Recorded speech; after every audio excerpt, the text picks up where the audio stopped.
will be a pretty full set here.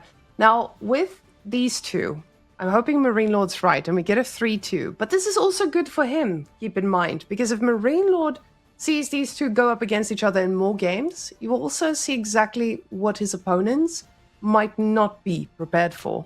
So, yes, I'm a little worried for the next match already, just because Marine Lord's going to be the one who's rested, watching his opponents, and they're going to need to be the ones that are fresh and ready to take on the chimp.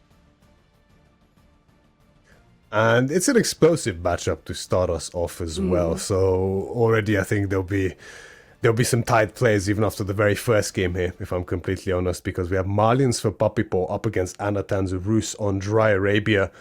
And this is a matchup where I think there's actually a lot of possibilities, especially for the Rus in terms of what they can do. Every player seems to do very different things in this matchup. We've seen heavy Feudal committal, we've seen 2TC, we've seen castle timings, we've seen everything. And as to what's on the menu, we're going to find out very shortly, because the game is now on the way. And we see Anotand with the double hunting cabin opener as the Rus in the color yellow in the north side of Dry Arabia here, facing one of Canada's prides and joys in the form of Puppypaw in the color red as the Malians here in the south side of Dry Arabia.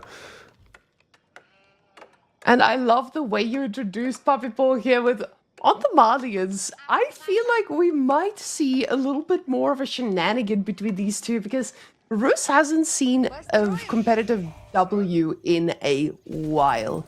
So this does feel like a situation where Puppypaw is going to be the one who is most likely going to be needing to make the plays, but at the same time, Anotand wants to shut down anything that Puppypaw tries to bring to him. You want to make sure that Malians doesn't run away with the game, because a Horse-Archer spam is definitely not what will work against that Malian army that they can quickly put together.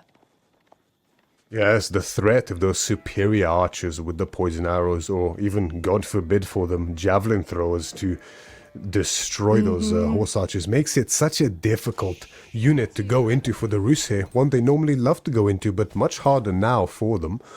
But Anotand, I know, has some pretty unique ideas about this matchup.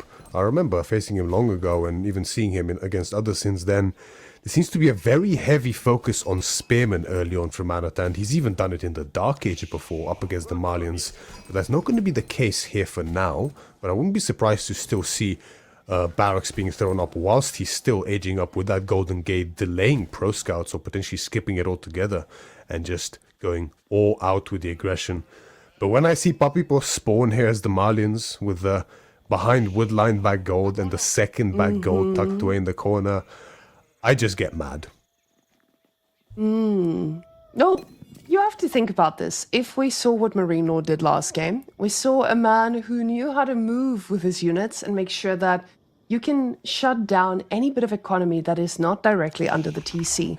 So I wouldn't be expecting anything too passive from Mr. Anotand here after watching that last game that he most likely was also sitting here watching. I think this was a very interesting way to handle the fact that you couldn't go directly under the TC by just shutting down the economy so simply by just building a ram. So I wonder if Anotand is going to take a little bit of inspiration from that, being on a Night Civilization himself, and try to let that early game Rus eco speak for itself. Hear me out. I still think, and I was talking with Bolton about this a while ago, Rus should go to TC here. Just like the old times. You know, I've done it with good success a while ago, and I've seen others manage it with good success. Why not, right? That was the full thought? Well, at the end of the day, you're scaling, there was a right? pause.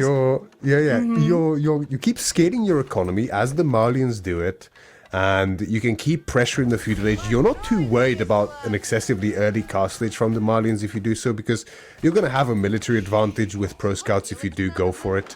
And ultimately, until they fully get the cows underway, you can keep them in feudal age for a long time, which means you scale your economy. You can even start throwing up some farms if you want. And Anotand has a lovely spawn for this as well. Only the boar is the only real food that's very exposed. The rest are all behind wood lines. Here's triple berry, double back deer. He could even skip pro scouts if he wants, and I think it would be perfectly fine here for him. But, you know, I honestly haven't seen many people do it. Maybe it's just a dead dream seeing others go for it here. I can hope. And Puppypaw is doing something similar to what Marine Lord did on the Malians, and now I'm writing this down in my little notebook, like, hey, maybe the 3-cow opening is not the only way. So going for that second scout as well, getting the scout upgrade, making sure that this is not going to be an easy time for Anotand to just pro scout for free, because of course, these scouts are spicy. Puppypaw knows that. He's just going to be able to pump out a lot of scouts to shut down anyone who dares pro scout. But that back deer pack should be pretty safe to pick up. The fact that both of them are on different sides as well, it does bode pretty well here for Anotand. Yes, indeed. Those warrior scouts, 2 on the field already here for Puppypaw. They're just gonna be a big nuisance here for him, for Anotand. Anotand's gonna having to keep track of them. Now, again, he's gonna have to push him away. I mean, Pro Scott is not in yet, of course, so there's gonna be no delay. But Anotand actually playing this completely standard, stock standard so far. No spearman opening, no barracks while aging up, just Pro Scouts coming in with 5 scouts. This is just as a standard ruse as it gets. Now the barracks is coming up in sort of standard timing, yet again. Puppypaw keeps up with the warrior scouts, and I've noticed this, right, the Canadian brothers, they both prioritize those economic upgrades while aging up, similarly to how Marine Lord did it in the last series, whereas players like Anotand and B, notably, they go for the triple cow into ranch opening to feed those sofa. So, I mean, both are good, right? There's no denying that both are good. Maybe one is slightly better than the other for different purposes, but seems like that's not completely figured out yet or agreed upon at this point in time. Now, 2 cows already in the pens will already help that economy start booming a bit. Now, Anotand is getting horses of his own, as we see that stable now coming down. But the sofas are going to have a little bit of a different ring to them, especially in this pro scout composition. Oh, Puppypaw just cancelled it. So the stable was, he queued up a sofa, but he decided against it. And will just not make anything for the time being, but double stable now for Anotand. And this gets me a little bit worried for Mr. Puppy. Yeah, he needs to find an answer to a lot of horses pretty soon, and the scouts are not going to be that answer. Yeah, the scouts have been doing a great job of being annoying so far, but up against double night production, which seems to be on the menu here for Anotand, he's definitely going to need more than just sofa as well. That will undoubtedly demand some Donzo, which I wouldn't be surprised to see a barracks shop very soon here for Puppypaw. But this Pro Scout, you know, yes, Anotand is getting in the day underneath that TC, and that's all well and good. But look what it allowed Puppypaw to do behind this. Wheelbarrow in, horticulture in, specialized pick is in, 6 cows, now make it 7, all under those ranches providing food income. That's plenty of space for the Malians to work with as well, despite the day, so it's not like Puppypaw was very unhappy with this. And the first sofa has hit the field, second one in queue, but the night count is something that's going to start climbing very quickly here for Anotand, with 1 already on the field and more in queue, now being double produced even. And Puppypaw, yeah, there's the barracks actually being rushed by 4 villagers. He's probably going to even need a second barracks.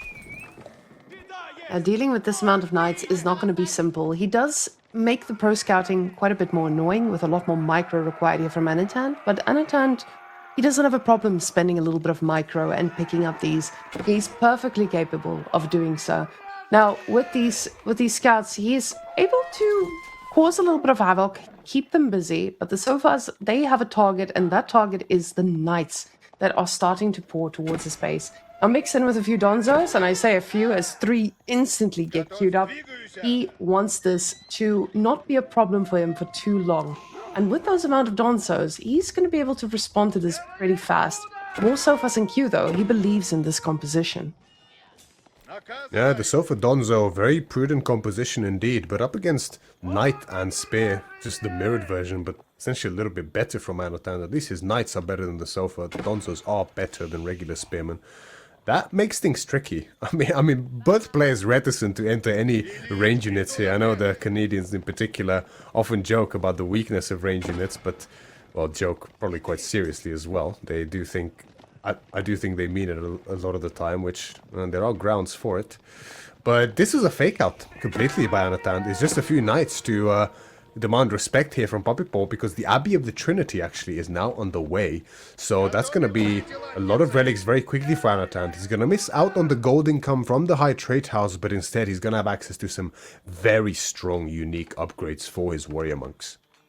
And I love to see a little bit of warrior monk action in a composition, because I feel like with Rus, we haven't been seeing their normal prowess coming out. But Abbey of the Trinity gives us access to technologies we just don't see that much. So definitely an interesting choice of Anotand, considering he's going to probably struggle a little bit with food for a while if Puppypaw is going to be the one putting up the pressure. Because we have to keep in mind here, Puppypaw's food economy is going to scale immensely, at least for this mid-game to early late game that Marlians just does so well in. Puppypaw's own Grand Fulani Corral is now on the way. Still a minute, just under a minute out at this point in time, and his army numbers are stalling for now, of course. 5 Donzo and 5 Sofa. It's going to be enough to exert a little bit of pressure, keeping Anotand occupied around the map.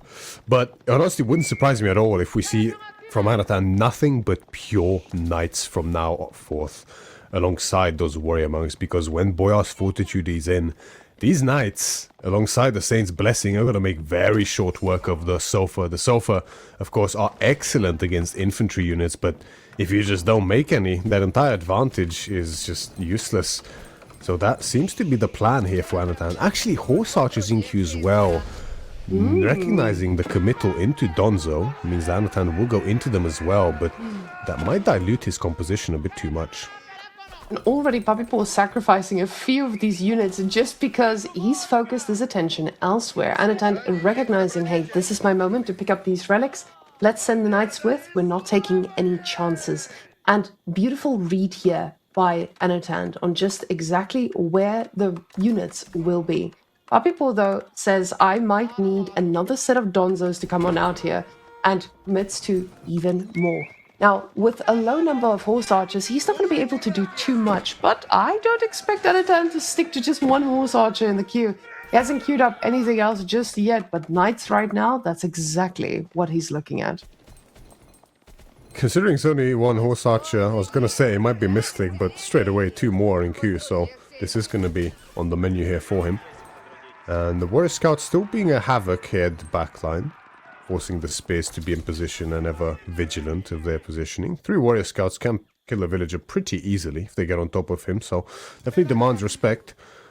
The second relic is now being dragged home by the warrior monk. Another warrior monk in queue as well.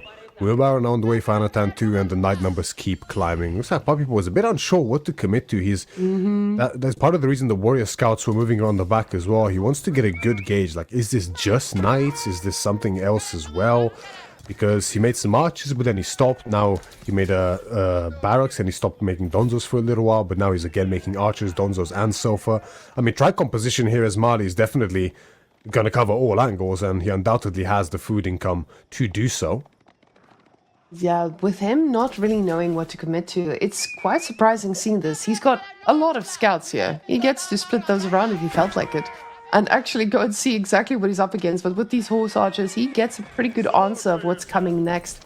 So him having those 4 archers, they're going to be great against a handful of spears here. But he has to ask himself, is this the composition with donzos and sofas that I'm going to be committing to? And after getting this information, he's still saying, yes, this is the answer I'm going for. Sofas now battling it out against these knights with spears ready to reinforce. Puppypaw, it feels like he's stuck in his base. And it makes a lot of sense. Early castle, you do just have that food boost. You're doing pretty great as a civilization. He's eating some of his poor cows at the moment. But your eco is so strong. You want to use this to get as much units as you can. But with Anotand here, his eco wasn't suffering too much either with all that deer income. We do see that food income is significantly different between the two, as he's now looking straight at the ball. So far, though, they're going to face check and learn a very expensive lesson.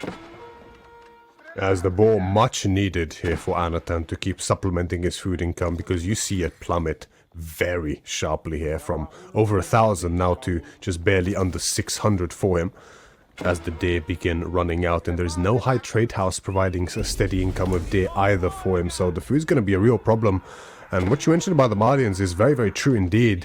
There's two ways to play it really in this cast stage. Either you just sit back and mass as much as you possibly can before moving out to potentially exceed your opponent in army count and value by the end of it, or you just keep trading carefully, making sure that at least they're neutral so that your superior food income can win out over extended fights. Because that Puppypaw is choosing the safe route, going for just massing as much as possible and throwing a few raids out at Anotand here and there to soften his economy. Now, this might seem like the safer way to do it, but you have to consider Anotand's getting every single relic on this map. Sure, Puppypaw is going to have access to the back one. That is going to be a little bit harder for Anotand to pick up, but 4 relic Rus, that is pretty good for any player. So he is not going to struggle for gold. He's already only barely touched the gold there at the back. So this is the situation you're putting yourself in, where your opponent is just going to be able to scale so much because you just haven't committed to enough units just yet. It's got a diverse set of them, but the archers, are they going to be able to handle this huge number of knights? I don't know if they have poison arrows just yet. Yeah, I don't believe so just yet. It is the most expensive castle age upgrade in the game. I wouldn't be surprised if it's not in just yet, considering the sheer investment into units so far. Idle time caused on the ball will cost Puppypaw 1 Sofa for it, however. And you can see that the army value is still firmly in Anotand's lead here from those days. There haven't been any significant trades just yet. I mean, there's a decent number of destroyed value lead here for Anotand because of all these Sofa raids that have went mostly without much fruit for Puppypaw at this point in time. So Anotand's army with those 20 Boyars Knights is definitely scary still, as well as those horse archers behind it. And this is what I mean. This is good for Anotand as well, because if there's no fights taken, then he can keep swelling this superior army composition up in his favor. So Puppypaw, although he has the better food income for now, he does have to find at least a little bit of damage alongside this as well. Now, with all of this, we just see raids going on every corner of the map. Puppypaw is trying to get this superior army for now to just stay busy, move back. You want to make sure your opponent is not pushing towards your base, and that's exactly what he's doing perfectly well right now. Archer numbers are steadily increasing, safely in his base, not taking any risks, and these 5 Sofas are getting a whole bunch of units just chasing them around. So this is maybe just a little bit of breathing room he's telling himself he needs before he goes and actually takes an engagement. What we've seen so far raids, it feels like they're just very fast little cockroaches just biting every single thing they can, getting out safely. Now, Puppypaw, he's got a very big army waiting in the base here for Anotand, but Anotand feels confident about pushing out here now that he's getting +2 ranged attack as well. He's getting a little bit more confident about this, but I don't know if he should be this confident. Donzo's sniping out that first knight, and now Anotand backing off just to assess the situation. Yes, neither player too keen on fully committing to a fight here. Puppypaw has the mobility disadvantage, so he can't get the engagement he needs, whereas Anotand has the superior army quality per se. But that value is now finally in favor of Puppypaw. That food income starting to really eke out the lead. The numbers are just growing way, way faster here for Puppypaw. And now we see that poison arrows in queue for him. The second lumber upgrade as well, which clearly shows that even more archers are definitely on the menu for him. And Anotand's plan here, I'm struggling to really see the long term for it, because the relics are in, which is fantastic for them at this stage, and the income is still nice, as it always is for Roos even now. He's been good at spending and using his tickets as well. He's got the ball, sacred site control for most of the game. But is that enough against the cows? I'm hesitant to say yes, and the longer he waits, the more scary this gets, because Puppypaw's food income will not slow down at any stage, and Anotand, I think, has yet to drop even a single farm at this stage, if I'm not mistaken. He might have just a few at the TC, but The sofas break through the palisade wall, and of course Puppy only sends a few of them in, not wanting to get trapped behind, because losing these sofas would definitely make the game way more difficult. But you can see Anotand believes in the horse archer play, now getting a bunch more here. And this is going to be a tough situation for him once those sofas just get on top. The archers, they will spend a lot of their time focused firing what they can, but the horse archers just don't trade as effectively in team games or in team fights as we've seen.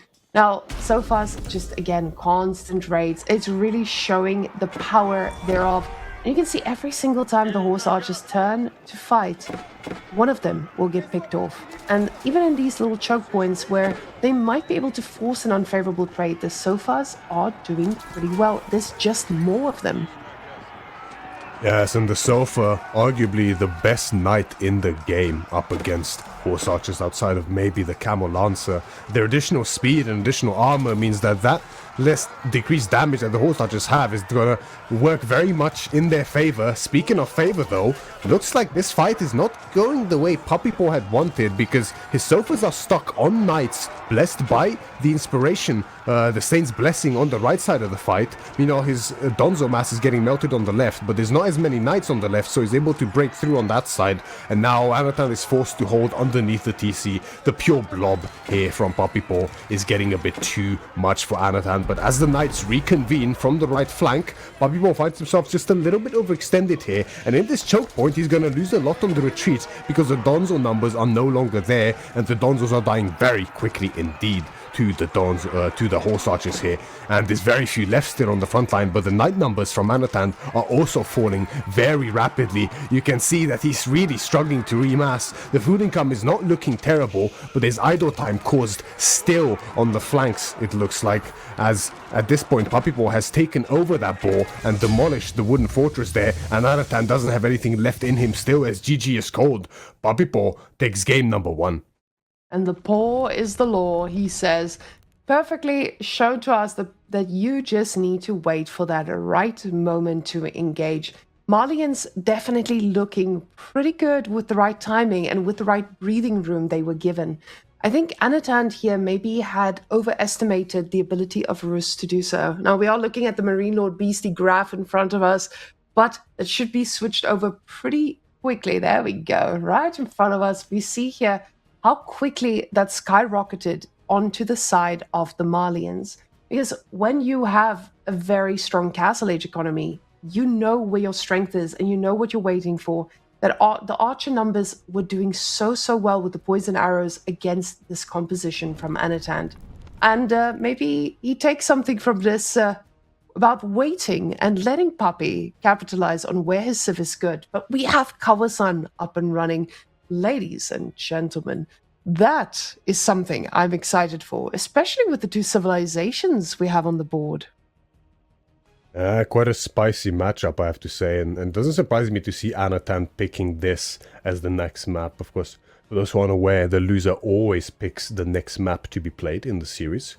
And of course, Anotand has lost the first game, so he now leans on a hybrid map, Kawasan, to bail him out in this series from now on out. And doesn't surprise me, because Anotand definitely a big fan of these hybrid maps and water maps in general. He feels very comfortable, very confident on these, so looks to challenge Puppypaw there, and admittedly he has a fantastic matchup for it as well. He has two amazing civs for Kawasan, two of the best, in the form of Jushi and Iobids. Jushi, a bit of a boogeyman there, so it does get sniped out, and Lancaster also incredibly strong on Kawasan. That will get sniped out by Anotand, leaving Mongols against Iobids. And historically, this is a matchup that Mongols really struggle against, whether it's land or hybrid for that matter. So I'm curious to see what he's cooking here. I mean, on hybrid it might be less bad because of that Dark Age potential that Iobids simply just can't really play, frankly. They don't go spears, they don't do it very well at all, so that might be a problem here for Anotand. The docks are very easily located here, unlike something like a different water map, Baltic or Holy Island for that matter. So the docks are in the center, so it's very easy to get to them. They're not on either player's side. And Anotand, I'll be surprised to even see a dock, frankly. Seeing a dock from him, it would make sense if you're thinking about the fact that they're cheaper, you might get a little bit of a boost in your economy, but it's so dangerous against the Mongols because you just don't have a fast enough age up to actually contest this. So, yeah, Anotand's a man who he understands the weaknesses of a civilization, but after watching the last game, he didn't really know where to put the aggression, when to put the aggression at that. And as we see a beautiful little cat walking by Myriad, I can see, you need to find a woman one day that makes you smile like you smile at that cat. That was beautiful, Myriad. True love right there. That's Gigi not Dog gonna in shambles right now. Gigi Dog, what do you say about this? Do you like cats? Yeah, big stretch. Yeah, show the stream that stretch. Hell yeah. Yeah, that's a tired dog. Cozy. She is... This is her position. This is her stream position. She knows Dad did not perform too successful in that set, so the cuddles and the attention is gonna be right here, right now. But guys, we're ready, and we're seeing a doc from Anotand. Ladies and gentlemen, are you ready? It is indeed a dock. Surprising. Hey, I mean, it's so much cheaper for the Iobids, so it's not so much of a problem of, oh, well, I can't really afford to lose this, because the cost isn't the problem. The problem is the bounty that you're going to feed over to the Mongols if they do decide to go for a barracks, which, I mean, I saw that 150 would drop down to 0. That can only mean a barracks, right? Surely, as it looks like we have something being constructed on the Uvu. Because Anotand, in the color yellow, as Iobids spawning in the north of Kawasan, up against Puppypaw's red Mongols here. And it is Anotand's choice, this map, so he must have a plan going forward here. And Iobids do fantastically on this map. The cheaper docks, the golden age, the good units, up in that castle age especially, the mobility advantage that they can have with the Desert Raiders, with the Camel Lancers, as well as not needing to use villagers to age up on this kind of map, means they have a great economy to support all of it alongside the fishing, makes them a powerhouse here. And this is now the one good position Puppypaw can find himself in with this. He gets to go deny the dock. He can even slow down a little bit of that eco on the gold because there's just a little bit more breathing room here when you are the one who's just investing that bit into the early game. But let's see how many spears he actually goes for. I know the UI is slightly delayed, so we won't see those spears getting queued up instantly. But at the same time, those two, it seems to be the only two he's making. We see it's in the resource bank. He just hasn't invested into it just yet. The thing with these spears is, you're gonna get this dock, that's fine. There's no way this dock survives, that's a guarantee. But the tricky part here, actually, as I say that, though, advancement is coming in. That might be the trick here for Anotand. That might just be fast enough considering there's no more spears on the way. I was gonna say, I mean, the issue here for Puppypaw would be to make sure to watch out and prevent a second sneaky dock either on a different side of this pond or the northern pond, but that just doesn't matter. Anotand just wants to completely save this pond, which should indeed work for that matter. The problem is, though, you don't get anything else for this age up. However, he does have the lead of the 2 fishing ships already, so that might just be enough. Now, is it going to be enough if this dock goes down, though? Would that food economy be enough to really give him the lead that he got in the early game, save those early resources? Or does Mongol have a little bit of an answer to most of what you can do the moment they age up? Because this is an interesting part about Mongols. If he decides to go for archers, he gets to go for Mangadai and just absolutely overwhelm his opponent pretty quickly. And at the same time with Keshiks, you're forcing Iobids to, again, invest in units when it seems that Anotand is the one who just wants to be investing on the water. But both of them now aging up. Puppypaw going to be hitting it quite a bit later than Anotand here, but the dock is coming in pretty quickly. And we see the scout trying to deny as much as he can. A little bit of a repositioning here by Puppypaw, but Anotand's dock is already going to be up. This means he's going to be able to make a military boat and just sit around the dock for whatever comes out first. And the Dao instantly queued up to try and stop these spears. So apparently 2 spears were just not enough for this.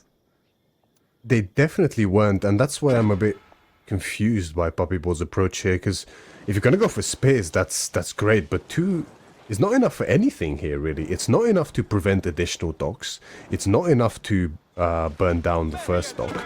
It's not enough to deny the gold, really, either. It's kind of this classic trap of if you commit to something, make sure you actually get value out of it. Otherwise, what's the point, really? He made a second batch of spearmen here, but again, I don't really see the purpose in those either. So it seems like Anotand has a bit of a clearer idea of what to do here than Puppypaw, but we're going to see what the follow-up is. Puppypaw did manage to get a dock up on that second pond there, so that's going to be good for him because he can use the stone very effectively to get arrow slits here, which will make it all the harder here for Anotand to contest this pond despite his ship advantage. The issue is that one dock with arrow slits, I'm not sure it's actually enough here if Anotand continues ship production, and he already has fishing ships working overtime to give him an economic lead.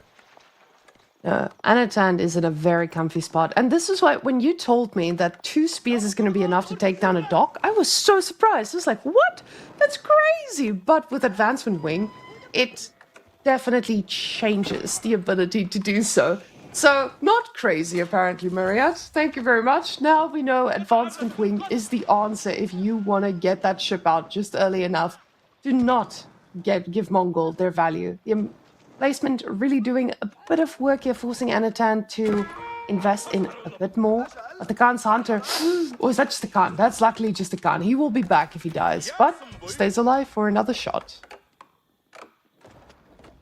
Ah, it looks like Puppypaw is gonna take a page out of the Spanish Brothers book here and just leverage this timing into just a good old-fashioned all-in on the wood line using the Falcon, which actually makes a lot of sense, because what the hell else are you going to do in this matchup, let's be honest.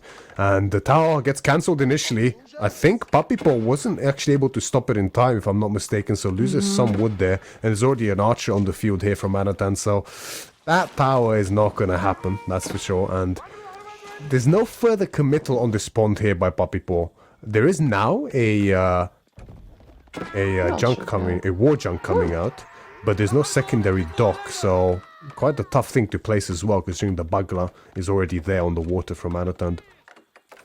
Oh, this is it feels like a pretty heavy committal here from Puppypaw on this wood line. He wants this to go up, he sees the archers, it recognizes, hey, this man's in equal numbers. Maybe my Khan is going to help me do this a little bit better, but Anotand's playing this very methodically. He's investing in the archers as he sees the necessity thereof. But aside from that, he's not investing more in the water. He knows he's got enough. Gets a beautiful connection here. And a villager might pay the price here for overextending to try and fix that ship. And villager is still up, but now coming back into range and goes down again. It could have been okay here for Puppypaw, but the dock, he's still making boats. And this feels pretty scary here. We'll get the tower up, but it's not the tower that you usually fear on your wood line. It's really not. I mean, this tower does little more than just give the Yam network here for Puppypaw. However, the Falcon does grant him a villager kill, so tit for tat they are now. 1 eco kill apiece. Wall coming up here, emergency wall even, on the left side of this woodline by Anotand, but the angle isn't great and it's going to cost him another villager. I mean, the range units here from Puppypaw can still reach, and actually Anotand is just not reacting. He lost another one there without needing to. This woodline's a problem. These frontal woodlines are a real big concern now for Anotand, because he's going to struggle to match these numbers, and Puppypaw's archers are just better in the feudal age than Anotand's due to that extra range that the Khan's Hunter will give. As long as he kites with them.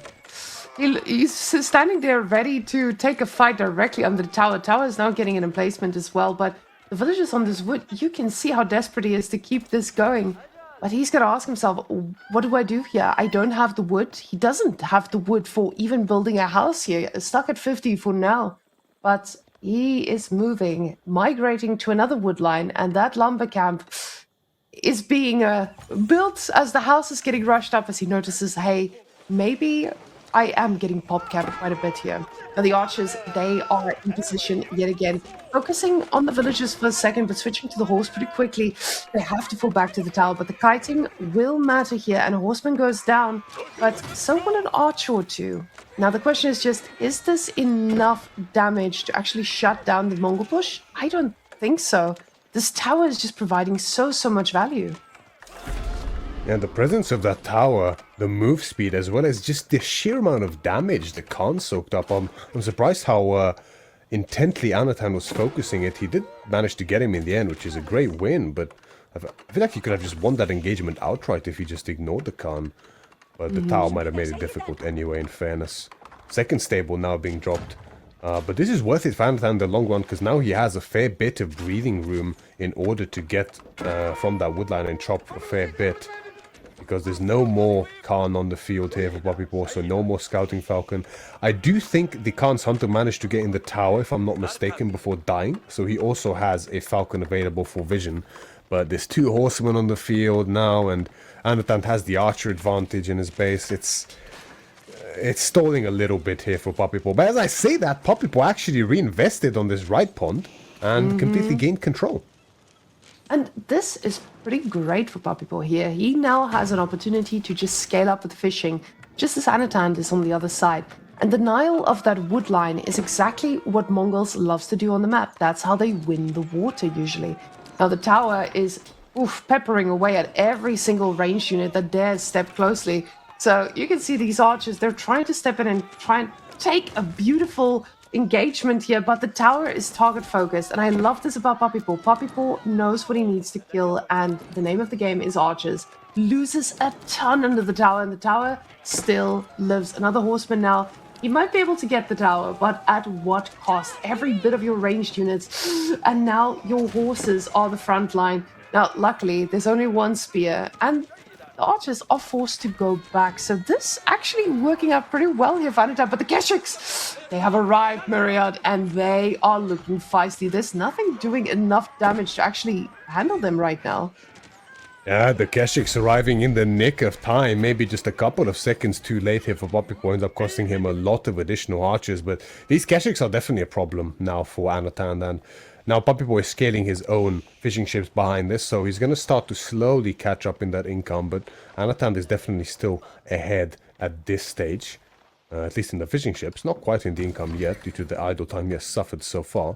Second stable now being prioritized by Puppypaw as well, and no blacksmith upgrades yet for either player. Anotand struggling with the wood, whereas Puppypaw was mainly struggling with the gold so far, but now also struggling with the wood due to having to produce fishing ships. And that is part of what has stalled this push from Puppypaw a little bit, having to invest into those additional fighting ships as well as fishing ships.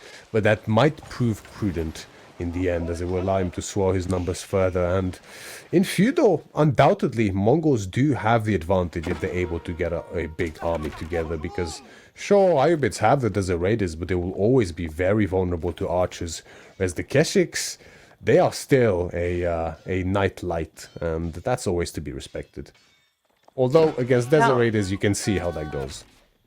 Yeah, Desert Raiders, they handle it pretty well here, and Anotand's feeling a little bit more confident in investing in those right now.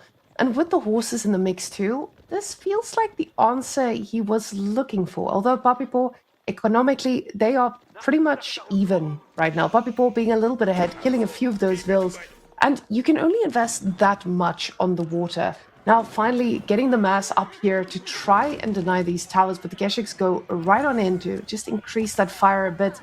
Problem is, that's just not enough to do significant damage to the army. They will get a horse, but will they get anything else? Ooh, Keshik pays the price as well.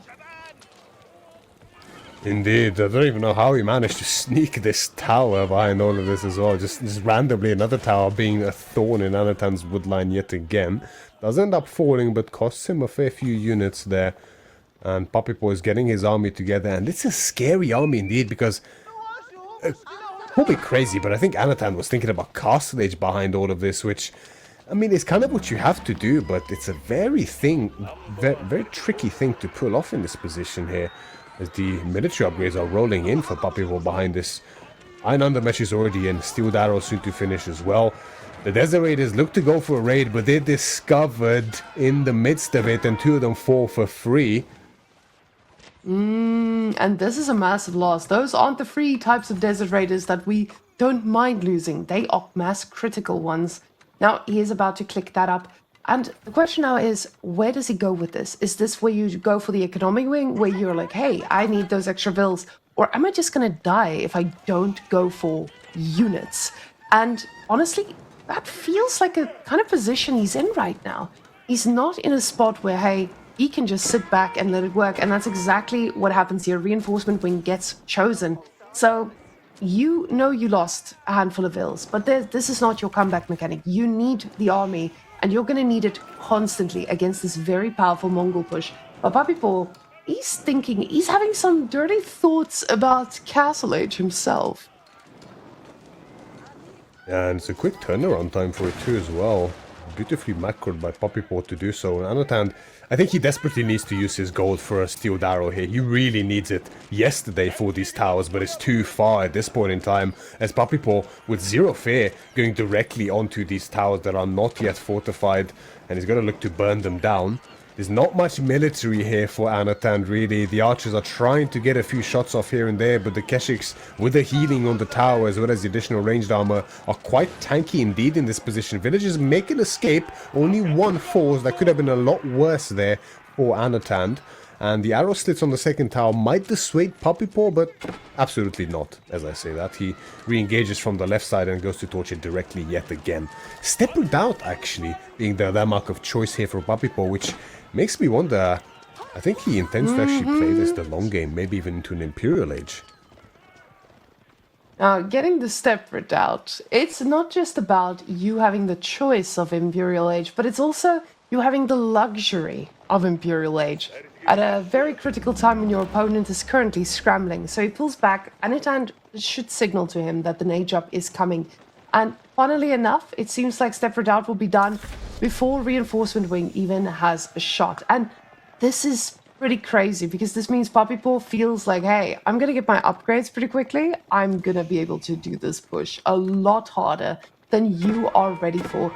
And you can see this. Anotand doesn't have the gold set up either. He's not going to be ready for a push. He's not going to have the units for this either.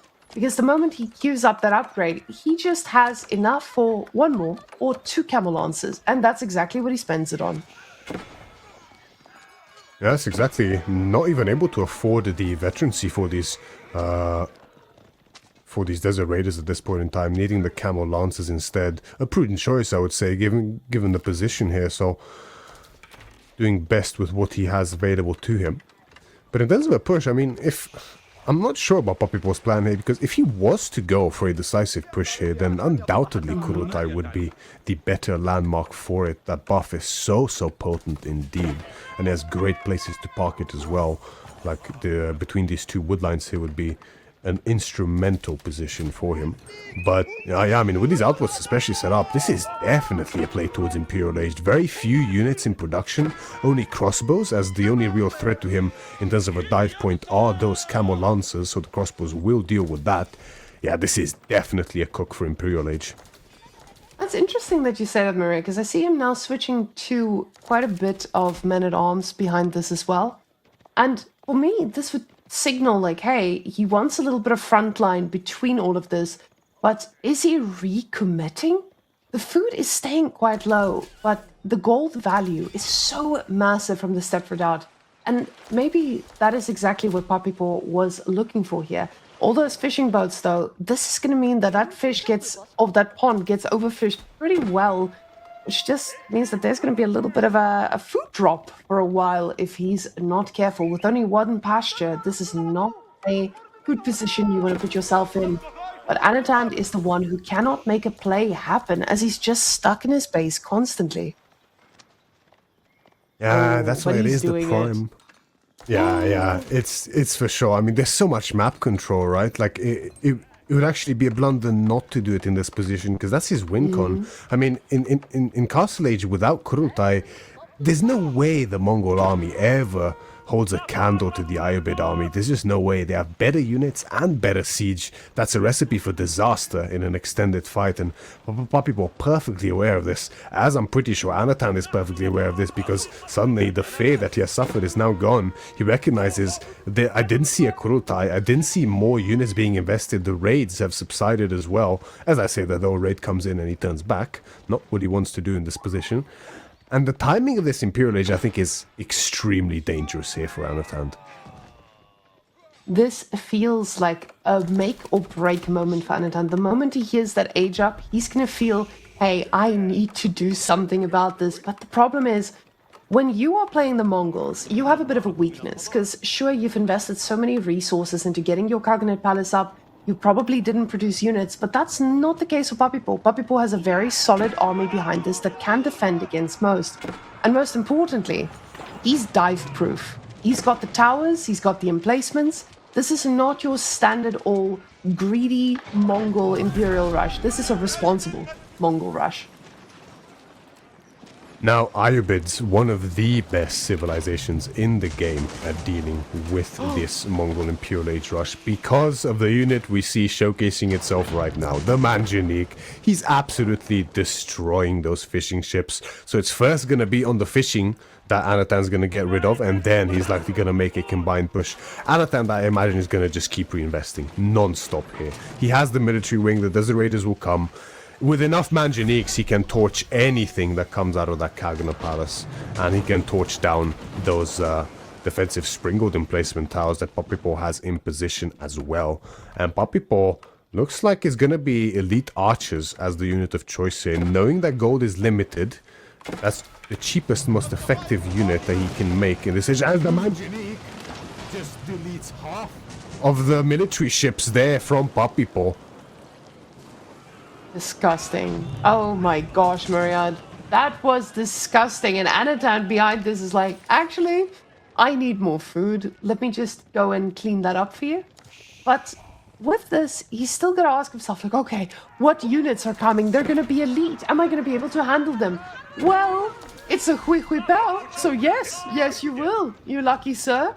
So Huihuipao being the first unit coming out is not the best feeling here for our poor man who believes he is the law, and he's shown us he's the law, but it doesn't look like he's going to be the law for too much longer if Anotand decides to strike. So with this food economy boost that he's going to have, this does feel pretty good. He's still got 2 military ships here, so Anotand needs to keep his head on straight, but this still doesn't feel like it is an easy push for anyone. Slow motion, ships destroyed. Ooh, Beautiful. la, la. It looked like he pressed delete there, honestly. Like with how quickly they went down, just melted. No, do we have advanced military academies, military training? The upgrade for faster production from Puppypaw? That would be very crucial here indeed for that Khaganate Palace, because that Huihuipao took a very long time to make. Okay, he does have it. That is very good. And we have incendiary arrows. He managed to afford that as well behind this. Now, with incendiary arrows, these elite archers are definitely gonna be on a tear against most of what Anotand has. Only the camel lancers have a chance of surviving for a while longer, but I'm not sure it's gonna be enough. And you see the Manjaniks are putting on the hurt on the production buildings here, but Puppypaw doesn't really care about that as long as he can actually finish that incendiary arrows, which granted, is it actually in that front door blacksmith there? It must be, right? Ooh, I think he might get stopped. It's still 46 seconds out. If Anotand, he must go on it next. Maybe Puppypaw looks like, yeah, he wants to delay. He wants to try to distract those Manjaniks. This is actually so important. Now, I want you to notice what the third unit in the Khaganate Palace is as well. And honestly, I feel like Puppypaw just played roulette and he got shot in the head 3 times, unfortunately. Blacksmith in shambles right now. Incendiary arrows completely cancelled. And this just means, oh, wait, he still had gold there. Oh, he just queued it up again with another blacksmith. Okay, I was about to say, did he just lose all of that for some reason? But no. Those Huihuipals are not going to be the answer he's looking for in this push. Now, you do see him just feeling that pressure, and the Huihuipal, ooh, they do pretty good damage against the Mangonels, though. Yeah, Trebs, they definitely do good damage against the siege once every minute, however long it takes them to actually shoot. And the Huihuipal definitely would do better in that, but yeah, I mean, Puppypaw even sneaking out towards that northern large gold vein. I mean, if that gets spotted, that's basically GG, frankly, already there. So, Puppypaw has to be so careful, not that he can really prevent it if Anotand does decide to go there. This is a full committal from Anotand, as you'd expect. We have the Manjanique. As many as he can possibly make, he will, without a doubt, Anotand. So he's going to look to torch everything that he comes across here. And soon enough, the Uvu, as well as the coveted Karganet Palace, is going to be on the firing range. Now finally he's getting a useful unit. He has some warrior monks in the mix. He's got a knight there, lovely. So the knights are going to come in pretty soon, but not soon enough. A lot of damage is suffered, and those Manjaniques are just cleaning up everything they fire at. The Puppypaws firing at the speed of the slowest siege we can imagine, but they do eventually do quite a bit of damage here. The archers now with the incendiary arrows. He's trying his best, but the Manjaniques, they hit hard, Myriad. It doesn't look like Puppypaw has the firepower to be able to stop this. No, I don't think so. And despite the spread, I mean, it'll help a little bit, but there's still no dodging these Manjanique shots. However, the firepower from the archers and now the elite Rus Knights with the poleaxes coming through. That's exactly what Puppypaw needs. Incendiaros has finished as well. It's a complete cleanup. It's a cleanup, and a very confusing one at that. Anotand is not in a position to reinforce this, as we see his gold in shambles as well. Puppypaw, he held on just long enough for those knights to come out, change quite a bit of the fight here, but at the same time, it feels like, was it the incendiary arrows that just took control of this completely? That was disgusting. The incendiary arrows... He did. The incendiary arrows, the Khan aura as well with the signal arrow. I mean, even the Khan in and of itself, it's actually just disgustingly strong in Imperial Age. He can kill an army pretty much by himself, actually. And of course, those elite Rus Knights coming in when he needed the most means that, I mean, I'm not going to mince words, like this is just overwhelming. There is zero hope for Anotand in this game still. It's just going to be a matter of time, but obviously he's going to keep fighting, probably already thinking of the next game as to what exactly he's going to prepare. It's just, it's too much. The Karganet is just going to keep pumping non-stop from here on out. A second batch of Rus Knights has come out. Horse Archers as well behind this for him. And now Puppypaw has all the space he needs. He can even look to challenge Anotand's fishing, which would be a very easy first place to start with his death push. But instead, he goes directly to the base. And sure, this felt like Anotand was in charge here. It felt like Anotand had the death push in his hands. But maybe just a little bit of an overcommitment there before the archers were actually focused down with all those Manjaniques. But now the camels, they are looking for a connection. The problem is those archers have +3 attack. They have incendiary arrows. They are making all of these camels just look like a nice setup for a barbecue. And Anotand knows this. He calls it and says, we'll see you in the next one. But this someone is also going to be his pick. Let's just see if he picks correctly.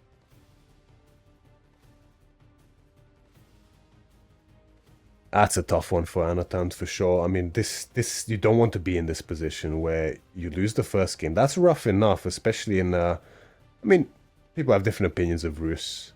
Probably not an even matchup, but definitely a winnable matchup, I would say, in some cases. But after that position to, you know, lose the second map as well, which is the one that you picked with what seems to be an advantageous matchup, at least on paper, but obviously things change over time. That might not still be the case, I'm not sure. It's a difficult one. Hybrid makes things very complicated. Now, one game away from elimination this week, it's quite sour indeed, and we do have the confirmed matchup. It's going to be Macedonians for Anotand up against Puppypaw's Golden Horde on Hirondale, and I'm so happy we get to see more Golden Horde. I think this Civ is either the worst Civ in the game sometimes, or has the potential to also be just beyond busted. And that's something I think most of us sit here and we're like, okay, am I supposed to learn Golden Horde? Am I not? Puppypaw says yes. As a Mongol enjoyer, he likes the Golden Horde in this as well. Now, we saw Golden Horde on this map yesterday, and they looked pretty good. This is definitely not a civilization that people should underestimate. And the moment you give them that breathing room to get their economy just a little bit set up, they do pretty well. But at the same time, there's Macedonians on the other side. And we've seen the reign of Macedonia just absolutely obliterating most matchups. So is Puppypaw's Golden Horde going to be the answer to Macedonia? Well, maybe. We'll find out. But it does feel like a pretty tough one to try and figure it out on, because Hill and Dale is a map that I feel like the moment you get control of the push, it's really difficult for your opponent to gain control back, because you get pushed into this little corner and there's really no escape. Your gold starts running out, etc. And things get out of hand pretty quickly. Now, the beautiful thing about Macedonians, they have such good units, they might just be able to keep you in there for as long as they want. Now, where do you land with these two civilizations directly facing against each other? I think it's a very complex one, because Golden Horde, I think, out of all civs in the game, has the most, I want to say, the straightest, most simplest power curve in the game. This is their power graph as the game goes on. Just up, up, up, up constantly. It's just, they get better constantly the longer the game goes. And Macedonians are very similar, in fairness, in that regard, but they might have a couple of bumps there along the road depending on the upgrade. And then their arsenal upgrades in the Imperial Age are not as strong as university upgrades, but they're free at the end of the day, right? It's just silver, and they can get them on so many units. Once they have all of them, then maybe it's a different matter, but that's not really realistic in any game unless we go 2 hours plus, of course. So it's very tough. I mean, in Feudal Age, I think in theory, Golden Horde is just stronger, initially at least, the Torguds as well as the Keshiks. And the Batukan, the plus 10% damage, is very fruitful indeed. Of course, then you have potentially the outpost influence as well for extra health with the defensive edict from the tent. I don't know. It's a weird one. It's very tough to call. Macedonians might just go for a straight up fast castle. Honestly, it would not surprise me on this map at all. You have what you need for it with the deer, and then of course you start getting the Ridari, and yeah, that's a unit. And It's one of the units of all time. yeah. And Now, that's where Golden Horde struggles. They really struggle going fast castle, I think. So that's something where there might be a big chance for Anotand here to climb back in this series. and of course, with the Radari, you have an answer to most of what Golden Horde puts on the table. And I feel like the landmark, it gives you such a boost that your opponent always has to be on the reactionary side. So let's see how he uses that. And now with Macedonians, so for those of you who are like, okay, we're talking about the Macedonians, the free horses, with the Hippodrome, you have, I believe it's almost 600 resources of free units coming on out. And this just forces your opponent to always have to invest in something and not be able to ignore it. And apparently that's not on the cards for Anotand here. He doesn't care about the Hippodrome. He cares about the Feudal Age aggression and goes for his own spearman. Mariat, coach me quickly. Coach me. Give me the name. Atgermajir. Atgermather. Something like that. Northern person will correct me. Oh, yeah, that's pretty close. Cal said it. Yeah. We have a producer whispering here into our ears on how to pronounce it correctly, so always helpful. I'm going to keep calling them spears. These spears are going to be heading straight for that gold, as we see the scout now finding exactly where he needs to strike. But both of them are fully aware of what's being invested here. And this is pretty fun, because you're up against Mongol's variant, which is the opposite of a Dark Age rush civilization. So, Puppypaw's response, I'm excited to see what he feels like is appropriate in this scenario. Yeah, send the spear opening here from Anotand as the Macedonian. It's a bit tight, let's say that. To make this, you know, as straightforward as a regular Civ's spear opening demands a lot of manual drop-offs to get food in time for villagers as well as the Atger method, because they cost temp food extra compared to regular spearmen, so that's a bottleneck, and the stronghold itself costs 50 additional food, 50 additional wood, excuse me, so you're gonna have to gather 50 straight away at the beginning of the game, so it makes it a bit of a tricky opening. You have to really pay attention or you're going to suffer a bit of idle time, and we see, obviously, Anotand is perfectly aware and capable of this, but even despite that, you will still have just a tiny bit, most likely, as we see 3 seconds had already built up of idle time. However, Golden Horde is very vulnerable to this. There's no doubt about it. The gold is now denied, and soon enough, because of the additional investment into these Latgermathar, there'll be a denial on the Uvu as well, which will undoubtedly fall as well, unless Puppypaw decides to go for a stronghold there. Not stronghold, fortified outpost it's called, because I don't think it's in TC range, right? The stone. Yeah, that stone feels a little bit far out if we look at the minimap. Right now, we're just keeping an eye on the scout leading the path for the villager who is desperately looking for a little bit of stone. But you have to keep in mind, a little bit of gold, but he's not going to be a happy camper getting that. There's not enough resources to try and build anything to drop this off with. So a few of these villagers need to be re-rallied onto wood. You see 3 now there. And that one villager is still going to take a while. The problem is for Golden Horde, they take so long to age up. So this is not just a easy old, okay, I'm going to go for a little bit of gold here. You still have to wait quite a long time. So this means that Anotand should be able to match this age up while still doing significant damage. I'm a little bit surprised just how off guard Puppypaw got caught by this. I mean, Macedonians don't often start with the spears, but it's definitely a possibility, especially against a civilization like the Golden Horde that's so weak. I mean, I wouldn't be surprised to see this against the Malians either, for instance. But, you know, getting caught with your pants down like this, not having the gold to age up, this really hurts. I mean, Anotand's actually going to be way ahead in the age up here, considering that Puppypaw's is way slower. He goes for the building carts as well, interestingly enough. The thing is, That's the first time? Yeah, it's been a while, hasn't it? And normally you only see that on hybrid maps, but this I think is really interesting because I actually don't think Golden Horde cares that much if they even lose the starting Uvu, honestly. I don't think they care that much. It's only 150 wood. You know, it forces a big delay on the opponent and they can just rebuild it right afterwards. And that's going to be even easier with the building carts because we don't even need to save up the wood for archers as well as for the archery range this way. We just can place it straight away. So I'm curious what he's going to make with the building carts. I mean, undoubtedly one's going to be an archery range, of course, to deal with these Atgermathar. What's the second one going to be? Stable feels a bit like a waste because you don't have the economy to produce Keshiks for a while yet, as you can only double produce them.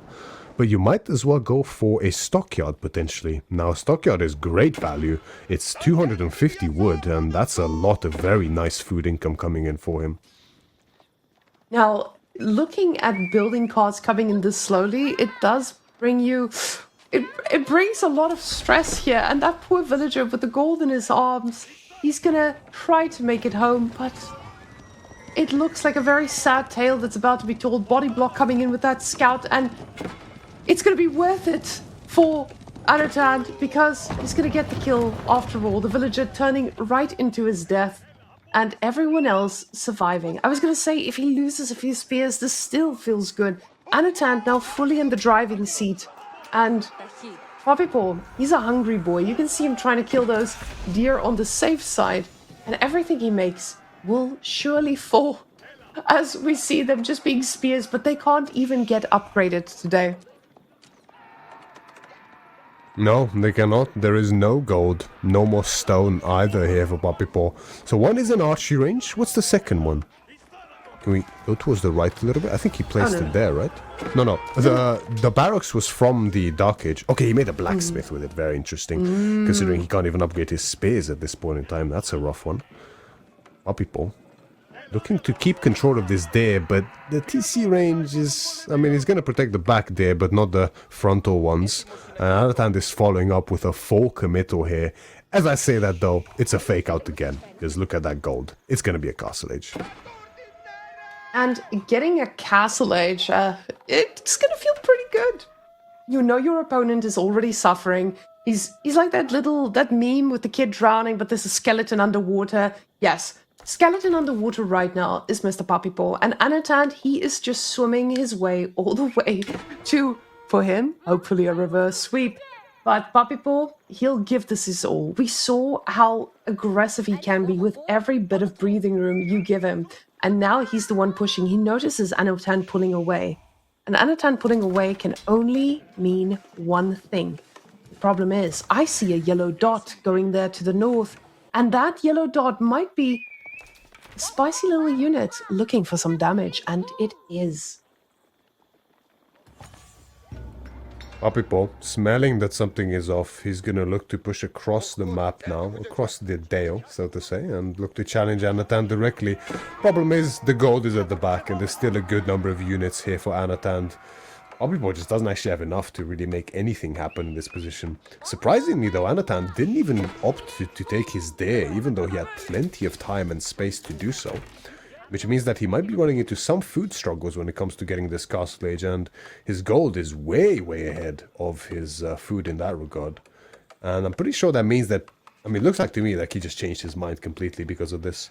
The extra gold is going to be used for upgrades as well as to expedite that silver income, as we see the first horseman, cavalry armor tech come in for him. I love this. I love the fact that Puppypaw, he recognized how behind he is.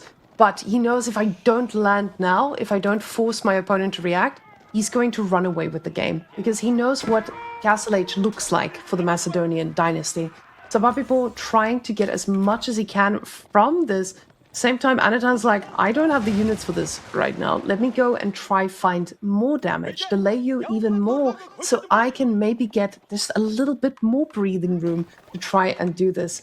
And honestly, Puppypaw reads this game like a beautiful French book. I would say, oh, never mind. Puppy is not French-Canadian. Ah, damn it. I almost gave him too much credit for speaking another language here. He just speaks the Golden Horde perfectly. Maybe Age of Empires is his language. That it is indeed, and it seems to be working out very well for him so far. Speaking it fluently. Even in this game, he's able to keep control of the center. Anotand, he's just a little bit indecisive, right? And you can tell he was thinking of that castle age, and then stopped, and now it looks like he's thinking of it again, because he has so many on food and not full producing. But he's off of gold at the same time as well, just needing a little bit extra for that castle age. And I don't blame him, because Golden Horde is not to be underestimated in the Feudal Age. They're certainly very, very potent, and Anotand needs a lot of silver to actually contest them directly. Probably more than he can muster up without exceeding too much gold than he would need for the Feudal Age.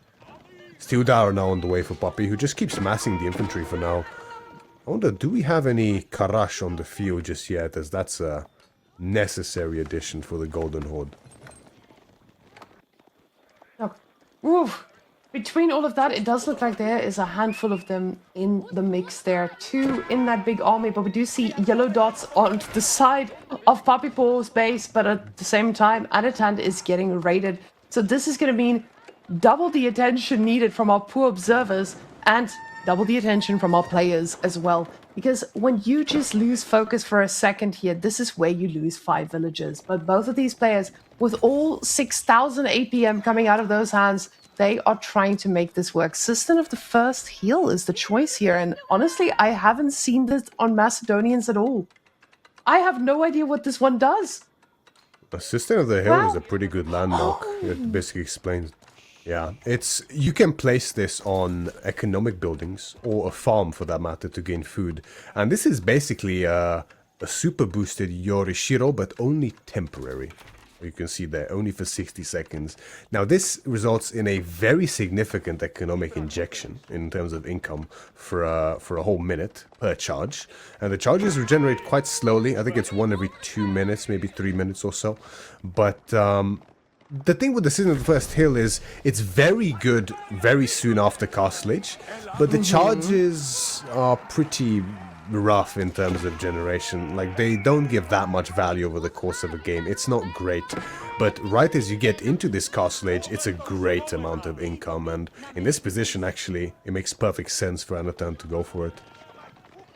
Now, I can feel that a lot of people who are so used to just seeing not Assistant of the First Seal, you're asking yourself, okay, but how does he secure the rest of the map? And I think maybe I have that question too. Finding a little bit of control on the rest of the map, that might be a questionable timing here, because Puppypaw, he's also going to castle, but he does have a lot of units at the front of Anotand's base, and the Radari are coming, but they're taking a while. Anotand's waiting for those bad boys. There's one in the mix, the one that's free, of course, the champion. But at the same time, Anotand knows he needs to wait for this. The time is important to just hit and then go. But Puppypaw probably won't want to commit here at all. He's pushing back, he's trying to force out mistakes from Anotand, and Anotand is just not ready to make any. Raiding now himself, even just sacrificing a horse, he wants to get another villager kill. He won't be able to get it today, but he does just distract the army from what's important, and that's attacking him while that Radari mass is building up. The Radari mass is building, and the gulps are being used. Sploosh goes the system. Probably used on the farms as well as the mining camp, undoubtedly. Whatever economic building it's used on, it will give that resource. Except for the mill, for some reason. If you put it on the mill, you don't get food. You have to put it on a farm instead. I don't know why. I don't know. Now, Muskov Yasak seems to come in pretty slowly here. And I keep forgetting that this is the situation that Golden Horde is going to be stuck behind. Ooh, Anotand trying to get a nice little raid here, and he gets us around. This is going to mean those villagers, even if he reacts, they're not going to get inside. 3 villagers fall like flies. And Puppypaw, he realizes this is a very tough position for myself. If I lose too much here, I am going to get cooked by a bunch of Radaris. Because 14 archers, they do pretty great, but not against Radaris. Exactly right. Now the Yasak is going to be fantastic for Puppypaw's armored units, which at this point in time is only the Torguds as well as the Atukan itself. But ultimately, the Radari are Radari. And what's good for Puppypaw is that he doesn't have to use villages for this age up, so there's no real risk of it getting cancelled or anything, and his economy still looks to be in a very nice position. Looks to be kind of even, actually, in terms of income, because of the additional gold that Anotand is getting. Even now, there are still a good few charges to use on the System 3, and those could be used momentarily. The Radari getting caught here, maybe slightly out of position, especially with the spears joining in. Is the wall... Yeah, they're completely boxed in. This is the Radari champion as well as a normal Radari. A second one as well had fallen already. That's a lot of units to lose. People might look to close the wall quickly on the north. Yeah, he's going to do it now, maybe even at the front. But this might mean that Anotand looks to engage from the front at the same time to block that wall attempt. He can't lose these units. Oh, those units are going to be key, but at the same time, there's more Radari coming. The Spearman mass, it seems to be doing its job pretty well here, though. Puppypaw, he's a few villages down, but at the same time, there's not much leeway made here more by Anotand. I think our next... Ooh, I say that, and I guess I cursed him. Ah, more dead villagers all around. You see them running for their lives, and that's the beauty of the Golden Horde. These bad boys are going to go build walls and just not get caught out every single time. Radari's expensive units to lose, but you have to keep in mind, Anotand has the map control with this.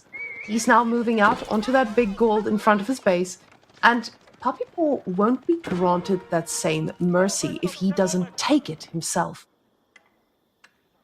Yes, a lot of economic damage has been suffered, so Puppypaw forced quite heavily on the defensive here and stuck on an infantry composition as well. But that's a composition that the Golden Horde actually excel at, I have to say.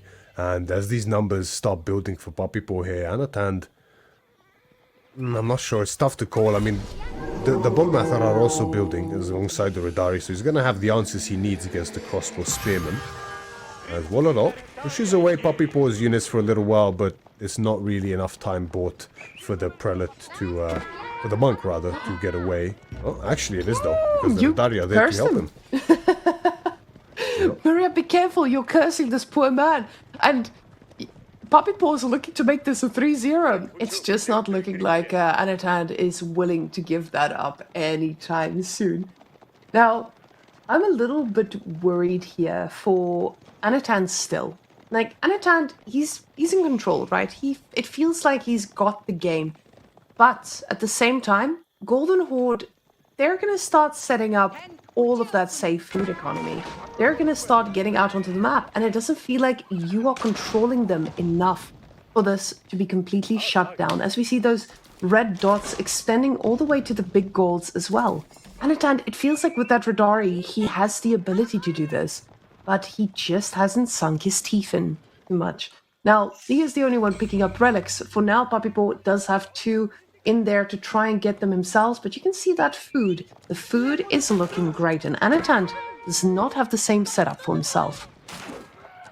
Yes, the income from these stockyards is very impressive indeed as the game goes on. There's no upgrades yet for them from Puppypaw. Quite an expensive upgrade, so no surprises there, and they do well enough in and of themselves. But we see that stone count building quite noticeably here for Puppypaw. There's no additional Torguds in production, and I would not be surprised at all to see one of the triple production upgrades being queued up for him very, very soon, whether it's for the archery range or for the barracks. Only 800 stone needed for that. Quite expensive indeed, but of course it's passive for the Golden Horde. And that can get very dangerous. But Anotand is building his numbers pretty steadily too, and of course he has his own scaling coming in with that silver behind us, already up to the level 3 armor for the Radari, which is also going to give him an additional plus 15% total health, and now the level 2 range damage for his range units coming in as well. So definitely a very imposing army here from Anotand. Once again, we're witnessing a battle of quality over quantity. And quality usually wins if you can get the right damage done. But we can see now this is a pretty strong attack. The problem is the towers are equally strong, and they do take a little bit more of a beating before even crumbling a bit. Anotand trying to get enough farms up and running to catch up with the fact that Puppypaw does have a much easier food transition there for himself. And with them not having that extra movement time that they need to get to drop off all the food, it does feel like Puppypaw is going to be ahead here for a while. Now, he hasn't been constantly producing units, and this is where I ask myself, is this man just going to Imperial? With all that food, and only 220 supply, and a massive Radari army waiting at the door? That would be pretty greedy indeed, especially considering there's no real accessible second gold yet. And of course on this map, the second gold is off of the hill. So that would be a tough one here for Puppypaw to gain control of, especially if he goes for him. But honestly, it looks like he might, which is a bit crazy. I mean, one of the imp choices, it's easy to forget, but the Yam Network trade will give him plenty of passive gold based on how many fortified outposts he has, so that's pretty good in this position for sure, but surviving that timing is a tough one.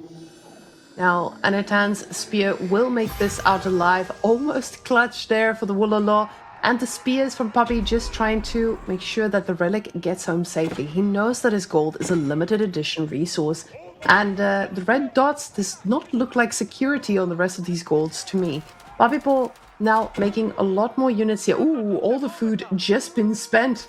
And it seems like we are getting a bunch of men-at-arms in this composition as well. The Radari, though, they are looking pretty great, Myriad. I am a little bit scared here for Puppypaw. The numbers are getting to the scary amounts that we usually see when we're ready to tap out.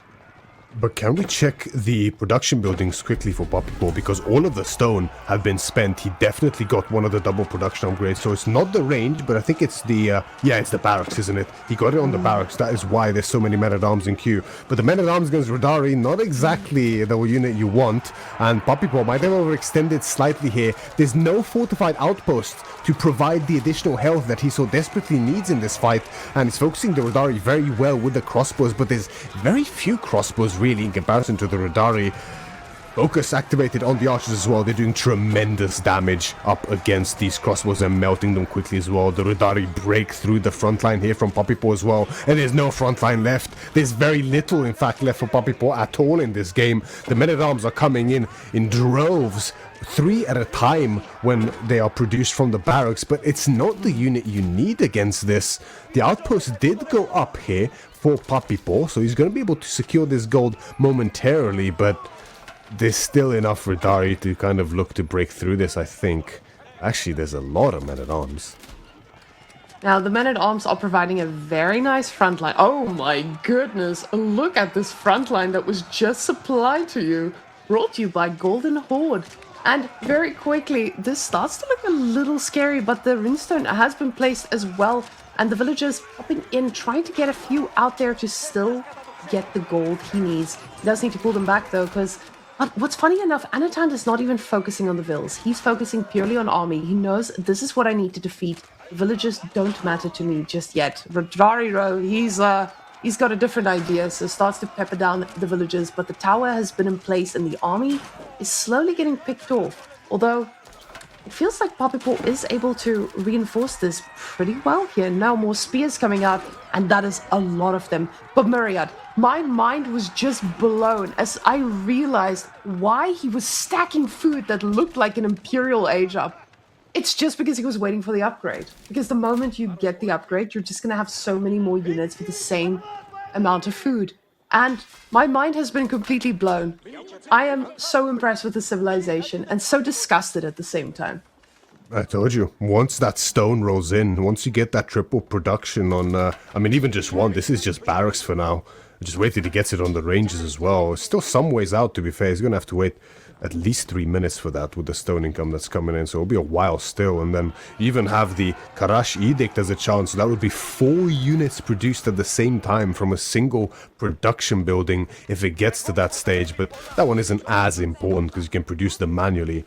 And of course, that is only for the price of 2. It's an immense amount of value from the Golden Horde can exert with that stone, and looks like Puppypaw has weathered the storm of it, because he survived the hardest part of this. Granted, there was some bumps along the road, but now it can get quite tricky indeed, because Anotand didn't break him. The fight looked great, but that fortified outpost there held firm, and now Puppypaw has gold access. Yeah, he has gold access, but that's also a very strong statement to make here with someone who, for a while, just had 5. Now 18 over there. But at the same time, you have to ask yourself, is Anotand going to let this happen? He's now getting a trebuchet. He doesn't want to fight into that fortified outpost too much. But he's got an outpost of his own back here. And remember, for those of you who are not too familiar with the Macedonian dynasty, their production buildings also fire at your units once he has the upgrade. I'm pretty sure this is something that you'd opt for pretty quickly here. But it doesn't... Oh yes, they are firing, but they fire the tiniest little arrows they can find. The archers, though, they do not fire such small arrows. Now, the trebuchet from both sides trying to fire back at one another, but the Radari, they're so tanky, and they might just make quick work of that trebuchet. Backups are there, and the archers will do the job instead. Yeah, Puppypaw stepped up very aggressively there momentarily with only half his army. He was keeping the spears in reserve to try to at least, hold these archers in position with the men-at-arms and bring the spears in as a secondary reinforcement against the Radari after. It's worth keeping in mind that these men-at-arms have an additional +2 armor from the Muscovy Yasak, so they are very, very tanky men-at-arms indeed. And the Rus tributes coming out now as well. These are pretty effective men-at-arms as well, further bolstering Puppypaw's front line.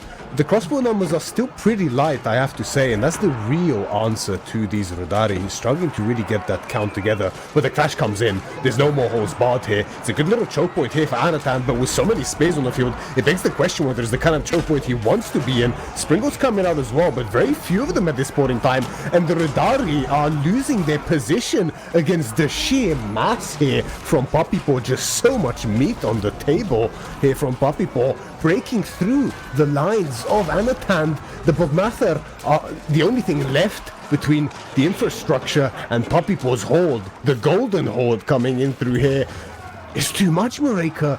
Anotand, he's forced to fully evacuate. Golden Horde found the answer to Mangonel Towers. Just more units and triple production, he says, is going to be enough. The Spriggles, though, they're doing a bit of damage here, but is this... It feels like he did push a little bit deep with this army, but the idle time coming out of this for Anotand feels like Puppypaw has just, again, stated the law. He is the law, and you better back off. Now, Anotand, it still looks like number-wise that he's ahead, that he's fine. But now Puppypaw is getting into such a good position here that if it just keeps going, there's nothing that Anotand can do to stop this. The upgrades, though, we're getting another one for our ranged units there to try and get that +3 to kind of handle these men-at-arms. But the sheer number of men-at-arms, they're absorbing so many shots. It feels so difficult to take them down. We're getting, I forgot the name of the upgrade, but another very useful upgrade for Puppypaw as well. That's going to be the one that essentially turns the Karash into mini men-at-arms. They're going to be a very respectable fighting unit now as well, instead of just a meat shield. And that's coming in now too for him. Puppypaw looking to cut off the escape route, doesn't quite manage to do so. A few of the Rudari seep in, they're going to start raiding, and Anotand now sees the sheer extent of Puppypaw's food income, and it's impressive indeed with these stockyards. Anotand has been remassing excellently as well. However, behind this, the Varangian war camp helping out with that a lot, as for any unit he loses, he's going to build up value and just, you know, resurrect them from the dead, so to say, with the war camp.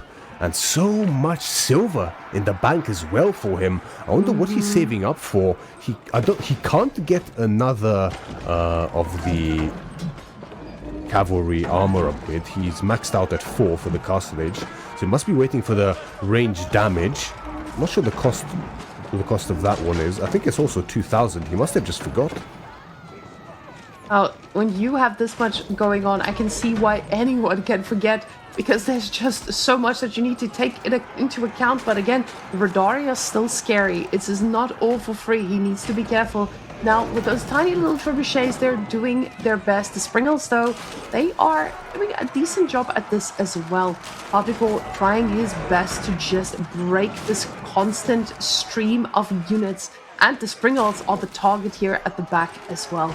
This looks like a front line that Anotand just does not have the answer to. The Springles not doing enough, doing a fine job, but the men-at-arms are so tanky that it takes so many shots to actually take them down. With these archers, you have an answer to armored units, but when there's that many, your arrows are just not doing enough.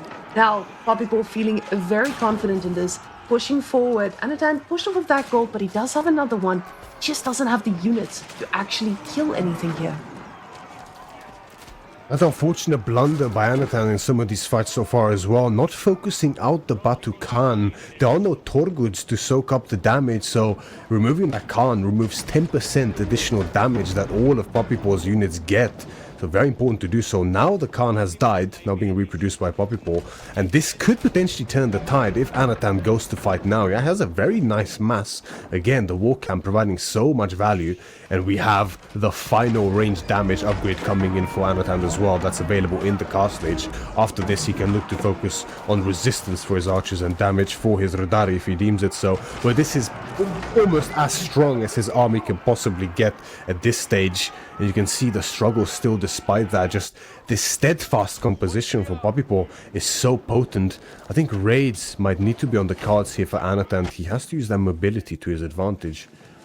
And this is so disgusting, Miriam. Having all that safe food for Golden Horde, and Anotand cannot raid anywhere to actually make a difference here. The walls have just secured it pretty well. And men-at-arm numbers are still so scary. We see the crossbow numbers so heavily increased here from Puppypaw. Now he's going to make sure that these Rudari melt like butter. They do come in at a very weird angle, but the Rudari, they are not even confident enough to do this. He doesn't need the spears, he says. He's got a handful, and they are going to be more than enough. Crossbows absolutely penetrating everything in front of them. And those little trebuchets just firing for the vibes. Beautiful. The Golden Horde once again standing firm. The reinforcements are endless. Plenty from Anotand as well, though. The Rudari holding firm here still at the front line. But the crossbow mass is not dwindling nearly fast enough here for Anotand. The Springald's getting great value as well, but it's the backline that's the problem. And Anotand no longer has the Bogmather to actually challenge the crossbows that are left. Once again, Batukan dies in the midst of combat, but the spring gods are next here for Anotand. They are also falling, and again, Anotand gets pushed back. He's remassing steadily here, but the numbers aren't there anymore for him. This is such a hard position to try and claw your way out of when you see the Golden Horde just having their full economy set up. Some of the villagers, though, a little bit brave here. One will pay the price, but he's already killed 19, and it doesn't look like a matchup where you have killed 19 workers.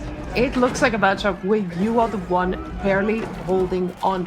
He's still investing in the Bogmajirs as much as he can to try and keep up with this, but now Dari desperate to find some damage. I do see the Springald emplacements doing some work here. Villager also going to go down at the front, but again, it just doesn't feel like enough. Puppypaw is just on top of it. Now extending the fortified outpost frontally as well. Similarly to the English, he can get that extra HP aura around his units, but as I said, he moves out of it.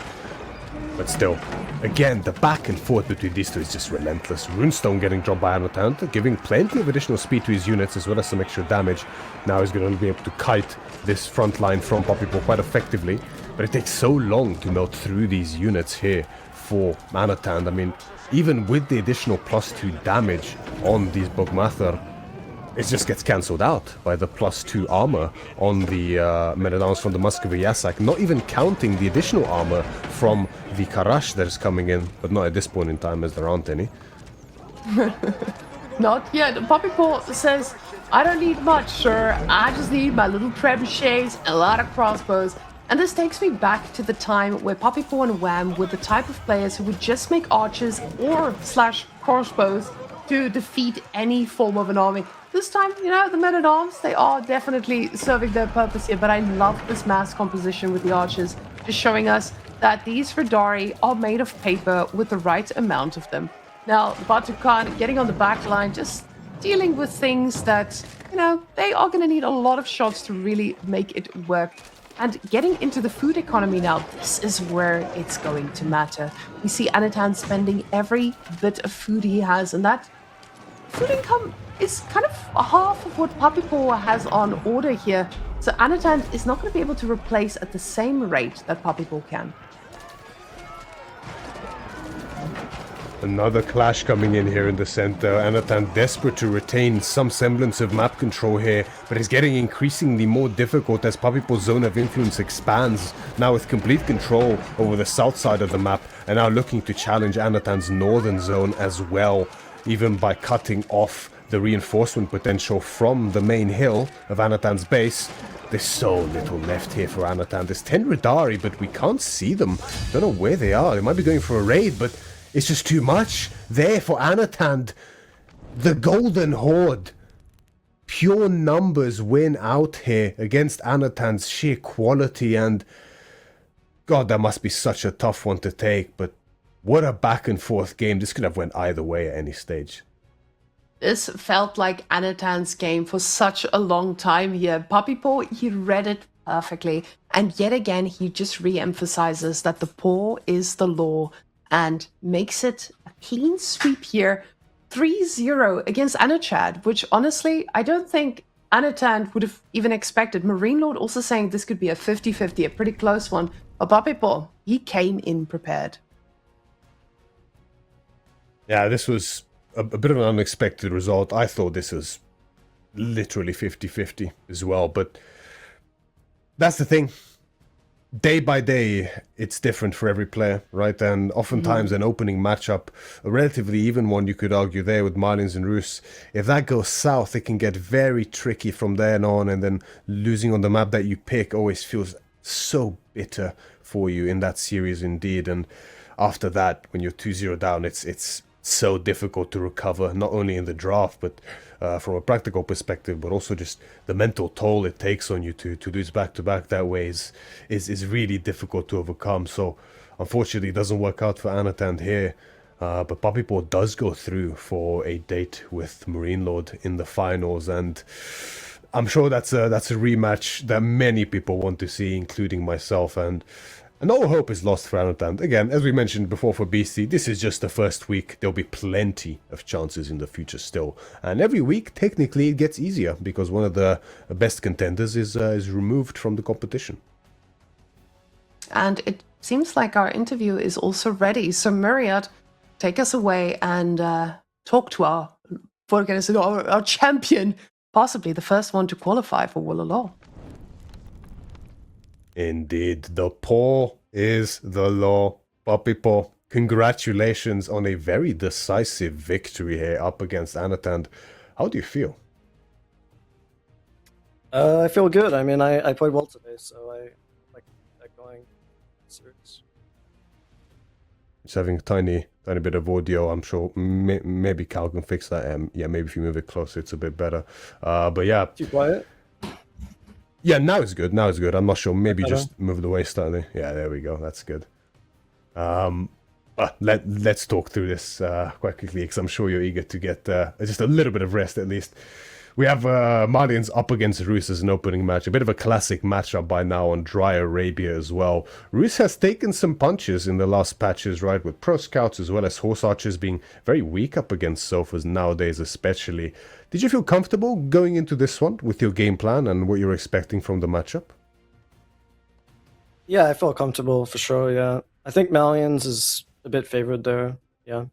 I just knew I kind of had to play solid, not like make any too big mistakes, and I think going to the mid game I can win from there. Let me ask you this one thing. Do you think Rus can go 2TC here? No, I don't. My hopes have been desecrated. I mean, that's fair enough. It's a tough one. I won't cope about it any longer. That's completely understandable. But that was very well played. I was impressed by the patience you exercised because the match from Anotand with the Pro Scouts was very, very scary initially. But you did very well to hold your units and mass up well before moving out prematurely, which is quite important for Malis in this position, right?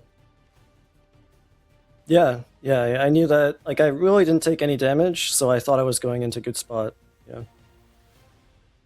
Now, this second map actually really surprised me because obviously Anotand is very, very comfortable and confident on hybrid and water maps in general. And Ayubid, I think historically, I'm not sure what your opinion is, but it seemed to me like they do excellently up against Mongols on land maps, especially. On hybrid maps, maybe it's a bit closer, but it still seems quite favored for them generally. And obviously, out of any civs that can punish a semi-fast Imperial, Ayubids with the Manjaniques are one of the best ones to do so. But despite that, I guess the damage you dealt in the early game really added up.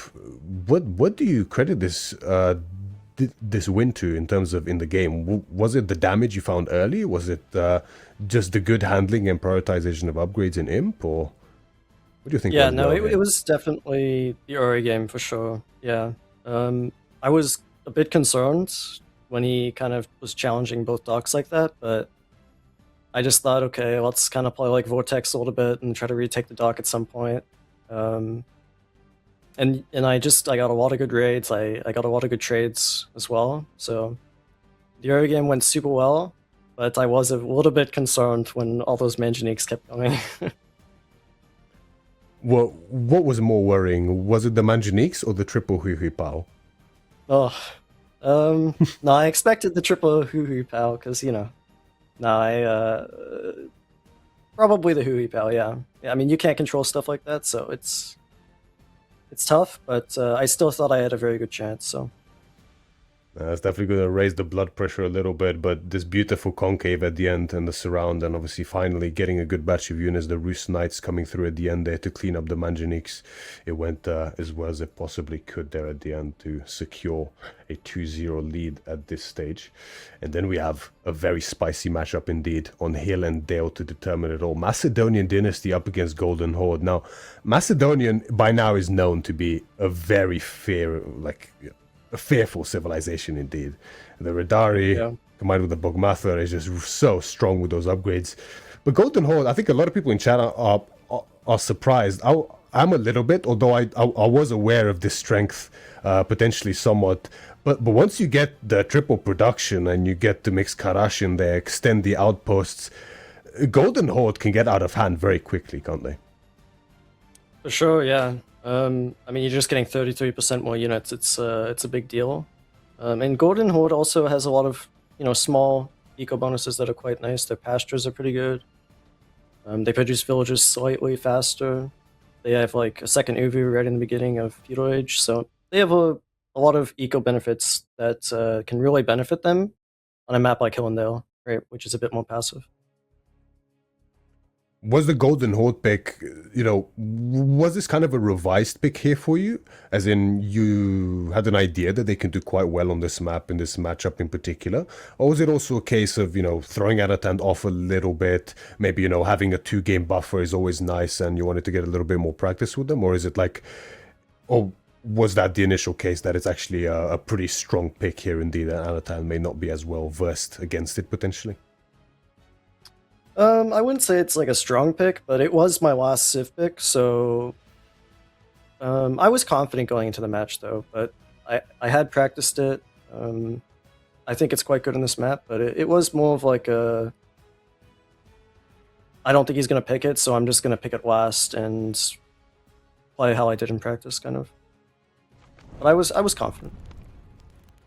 And definitely worked out well in the end to mark a 3-0 victory indeed, and poise yourself very well here for the finals. Any parting words for us here before we go for the finals? Do you feel confident for your coveted rematch up against Marine Lord? I feel confident, yeah. It's going to be difficult. I'm not going to say otherwise, but I think I can win for sure. I just have to play well. We'll look forward to seeing it. Best of luck to you indeed. Well played once again, and we'll see you soon. Yep, take care. And thank you for the interview. Take care, bye-bye.